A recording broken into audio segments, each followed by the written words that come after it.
So we're back in the bomb shelter, and I'm wondering, why is the US fighting Iran? They're thousands of miles away from each other, and Iran has no missiles capable of reaching the US. The Iranian economy is an absolute mess. The Iranian nuclear program is more or less under rubble after the US dropped bunker busters on it last June. And while the regime is notorious for its human rights abuses, so are lots of regimes the US isn't bombing. With all that said, a lot of people are claiming the US has been dragged into this by Israel.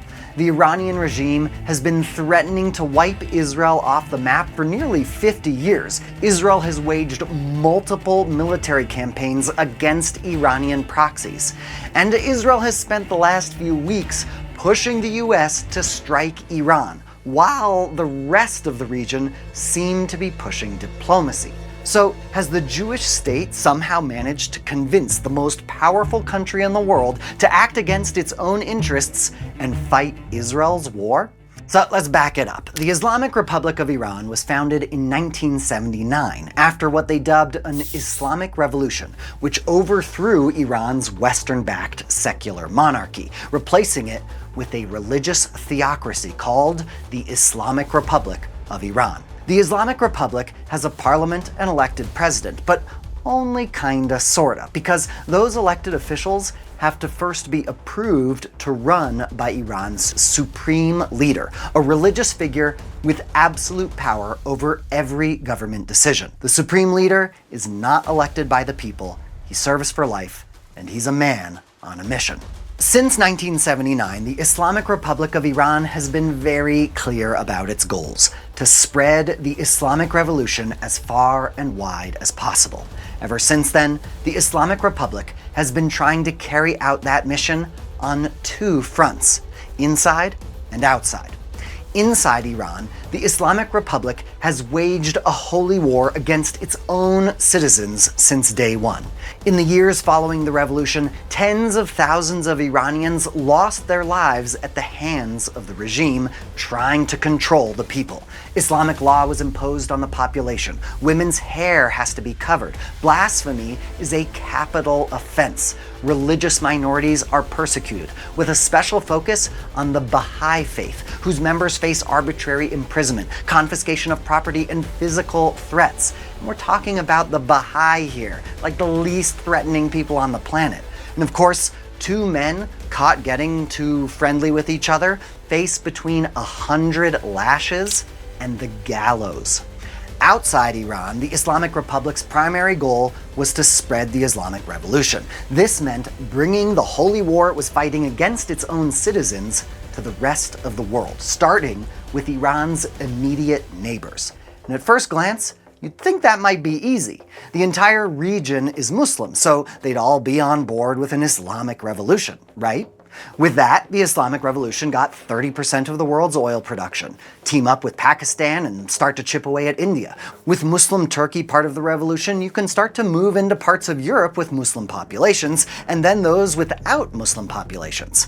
Muslim North Africa is the road to the rest of Africa's land, minerals, and souls. But unfortunately, Iran's neighbors were not on board with the supreme leader's vision due to some internal disagreements between Muslims. Iran is Shia. Much of the rest of the Middle East is Sunni. And the Shia and Sunni have been warring against each other for over 1,000 years. That meant Sunni states like Saudi Arabia, Iraq, Qatar, the UAE, Kuwait, and Sunni-run Bahrain were none too interested in Iran's Shia supreme leader taking over their countries. So, the Sunni Arab states needed an ally to help defend against the Islamic Republic and their Shia Islamic Revolution. And what better ally than the world's most powerful superpower, the United States. And the US was all too happy to lend a hand, protect the region and shipping lanes and oil tankers that feed the energy-hungry West. So in one corner you had Iran and like-minded revolutionaries in Lebanon, Gaza, Yemen, Iraq, and a desperate opportunist leader in Syria, at least up until recently. In the other corner, you had the Sunni oil-producing states, the US, Europe, and of course, Israel. Iran's goal is to get the US, and by extension Israel, out of the region and open the Sunni states up to the revolution. Hence that whole catchy big Satan, little Satan PR campaign. But when it comes down to it, the US and Israel are far from Iran. It's the Sunni states that are truly under threat. Well, the Sunni states and their oil. That's the stage on which today's conflict is playing out. It's not Israel versus Iran, it's the same old fight the region has been consumed by for over 1,000 years. But if this has been going on for 1,000 years, why are we only seeing a regional military engagement of this scale now? What changed? Two things. One thing we know for sure, and one thing that's up for debate. Let's start with what's up for debate. According to the Sunni states and Israel, for the last 2 decades, the Islamic Republic has been playing the long game. They've got some proxies active in Israel, Gaza, Lebanon, Yemen, Iraq, but overall, the Islamic Republic was keeping things quiet because, well, starting a regional war wouldn't have gone well for them unless they had an ace up their sleeve. And by ace, I mean a nuclear weapon. A nuclear-armed Iran would give the Islamic Republic significantly more leeway to spread the revolution. Just look at what Russia is getting away with in Ukraine, or what the US gets away with, well, wherever it wants. You can get away with a lot more with a nuclear weapon in your back pocket. So, for decades now, the Islamic Republic has been working towards building a nuclear weapon, while the Sunni states, the US, Israel, etc. have been trying to slow them down. I say it's up for debate because Iran says they aren't pursuing a nuclear weapon at all. They say claims to the contrary are just an excuse to bully them. But they've been enriching uranium far beyond what would be necessary for any civilian purpose, enriching it to a point that would make it much easier for them to build a nuclear weapon, if that is indeed what they wanted to do. The Islamic Republic says the supreme leader has forbidden the creation of a nuclear weapon. But he didn't forbid them from getting all the pieces for a nuclear weapon into place, nor did he promise not to change his mind once they had everything they needed to build a nuclear weapon. So, for the last few years, the Sunni states have been extremely worried about the progress of the regime's nuclear program. And yes, Israel was also worried, what with Iran's repeated promises to one day wipe Israel off the map. Was the Islamic Republic's nuclear program an imminent threat to the region? After the US's strikes on Iran's nuclear sites in June, it's unlikely Iran was about to bust out with a nuclear weapon anytime soon. Which brings us to the second thing that changed and brought about this unprecedented regional military confrontation. As I said, the Islamic Republic was playing the long game, supporting regional proxies, but keeping things on a low simmer. But one of their proxies got impatient and decided it was time to start a regional war. Those impatient idiots were Hamas.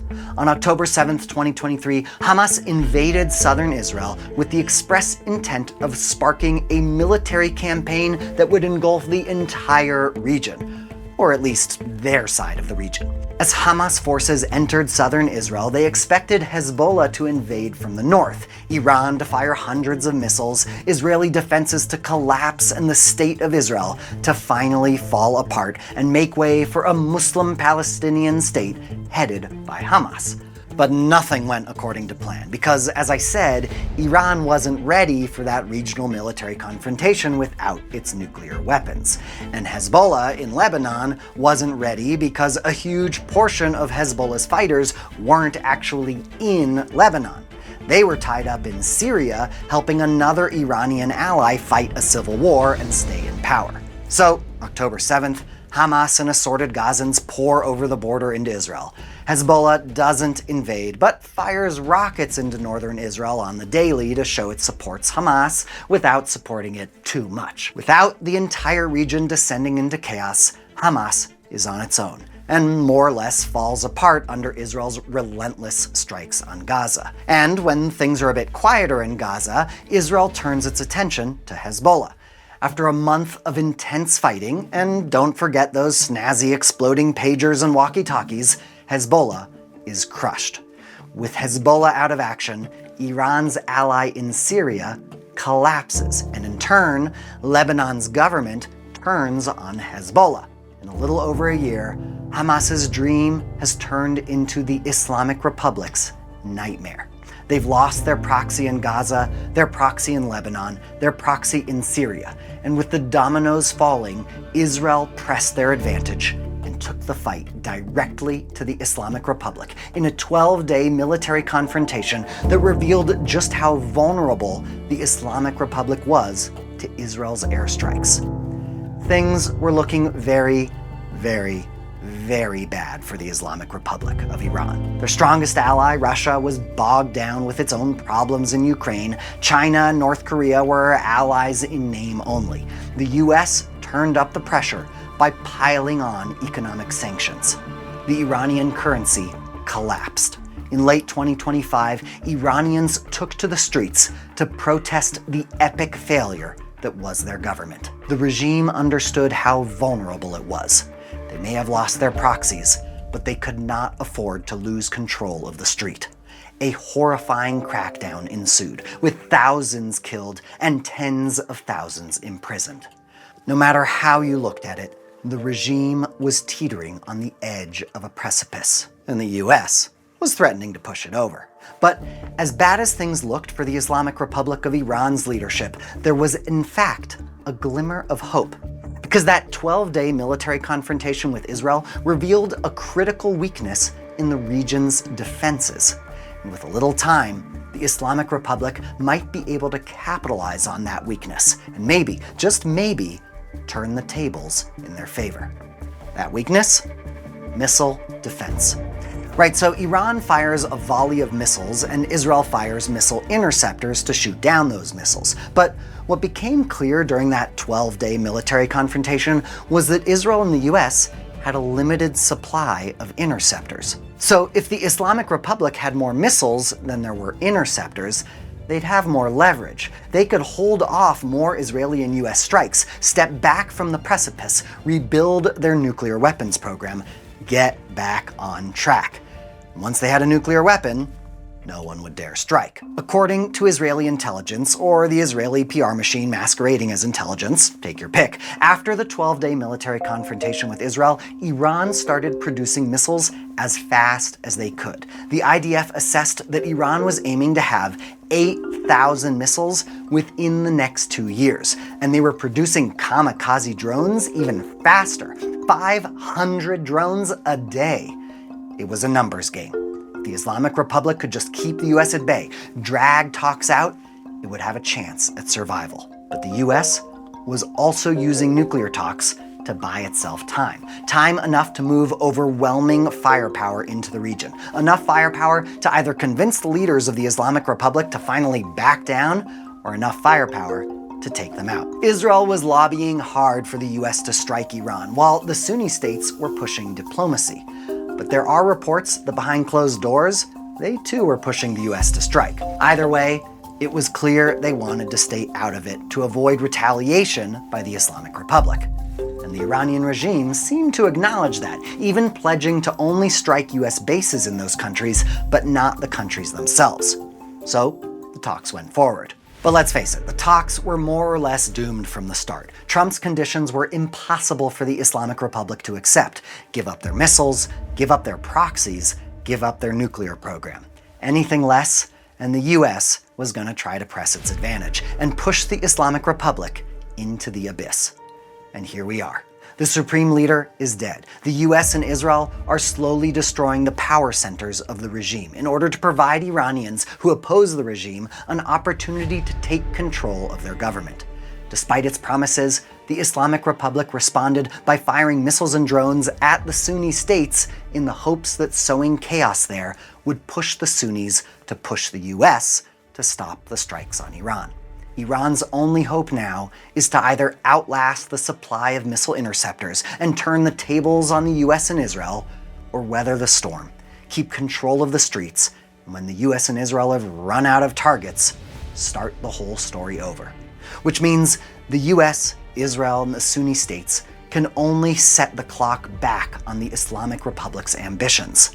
Ultimately, it's up to the Iranian people whether the cycle continues or we begin a new story.